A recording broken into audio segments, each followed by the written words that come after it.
Journalism రంగంలో సుదీర్ఘ అనుభవం ఉండి ప్రజా సమస్యలను వెలికి తీయడంలో ప్రింట్ మీడియాలో నేటి సామాన్యుడు సంధించిన అస్త్రం నేటి సామాన్యుడు మరొక సంచలనంగా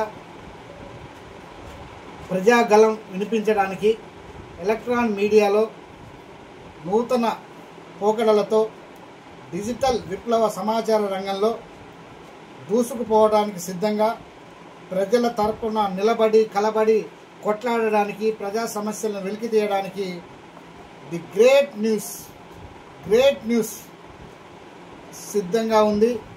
త్వరలో తెలంగాణ రాష్ట్ర ప్రజల ముందుకు రాబోతుంది. తన కలం జుల్పించిన సీనియర్ జర్నలిస్ట్ నజీర్ ఆధ్వర్యంలో గలం కూడా వినిపించడానికి, ప్రజా సమస్యలను ప్రత్యక్షంగా చూపించడానికి ఒక వేదికగా గ్రేట్ న్యూస్ నిలవాలని, గ్రేట్ న్యూస్ ప్రజా సమస్యలను ప్రతిబింబించాలని తనకున్న అపార అనుభవంతో ప్రజలకు ప్రభుత్వానికి మధ్యదిగా వారధిగా నజీర్ స్థాపించబోయే గ్రేట్ న్యూస్ ఛానల్ నిలవాలని ఆకాంక్షిస్తూ బెస్ట్ విషెస్ గ్రేట్ న్యూస్.